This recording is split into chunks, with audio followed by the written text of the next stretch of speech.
it's 50-50 in the relationship. 50-50 spending, 50-50 taking care of all responsibilities, 50-50 taking care of the kids. Why is this 50-50 thing been so prominent, and why does it not work for both men and women?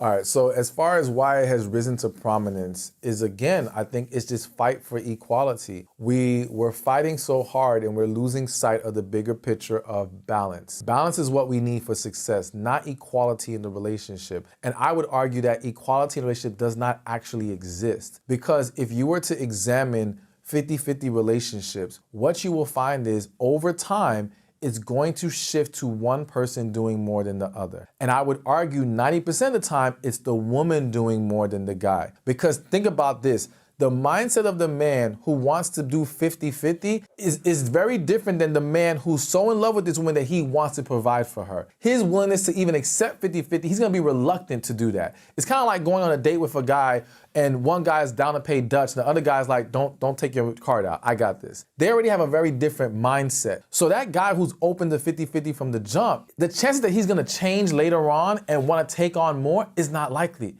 He's gonna get comfortable in that 50-50 or do even less. Also consider this, even when we say 50-50 on the bills, 50-50 on the bills in my opinion would be 20% of your income, 20% of their income. That's not what a lot of people do. The mortgage is, let's say $1,500 and we split it 750, but the guy, let's just say, makes $80,000, the woman makes $40,000, right. That's not equal. Right. You see what I'm saying? She's making a much bigger sacrifice than he is. Right. That alone eliminates this idea that it's 50-50.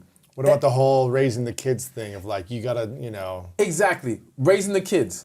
Now, of course, are there scenarios where sometimes it's the man who ends up doing more? Absolutely. But in most cases, the woman naturally gravitates to being the one who handles the kids more. That's what you're gonna find. So again, you're gonna start to see it get skewed in certain areas to where you're not maintaining this 50-50. But then if we go deeper into why this doesn't work. So one, it doesn't work because it's not really sustainable in the vast majority of cases. I'm not saying no one's ever pulled it off, but in majority of cases, it doesn't work. Number two, there was a study that shows, I believe it was a study, that said egalitarian relationships are like the most sexless marriages or the most sexless relationships. Egalitarian meaning like equal. 50-50 equal, you know what I'm saying? Sexless. Yes. Why is that? Because basically you're neutralizing the masculine and feminine polarity. The polarity of it. Exactly. It's now just neutral. Flat. It's flat. It's not, there's no excitement there. There's nothing there. It kind of reminds me of this guy. I don't want to put him on, but I don't know his name, so I guess I could say it. There was this guy on Twitter, I think it was like late last year, and he posted that how his wife just came home from like a 16-hour shift or something crazy like that, and here she is shoveling the snow in the driveway, and how he's so proud of her. Let me get her coffee ready. And the commenters ate him up. Like, they went in. But, in his mind, we're equal, we're 50-50. Look at her doing all these things. But in reality, if a woman has to come home to a man that puts her in that position all the time, doesn't step up, she's gonna start to lose attraction.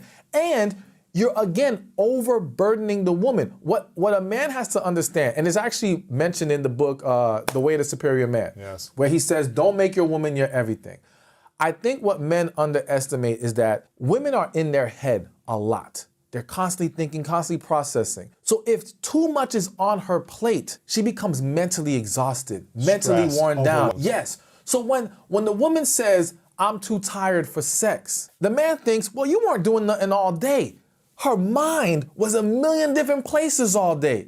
By the time she got to this moment, she does not have the energy. When the mind goes, the body goes with it. So when you put too much in front of her, you are taking away her ability to thrive in certain areas. So as the book mentioned, you want to identify as a man, what do I need most from her? What's going to be most important from me? Let's now hone in on those things and find someone else to take care of the rest. Hey, thank you for watching this video. Be sure to check this one out right here, and I'll see you there. There will be men who want you, but more importantly is for you to receive the man who values you. And when he's emotionally attracted to you, that value will be there. So I'm gonna lay out for you the 7 signs that he's emotionally attracted to you.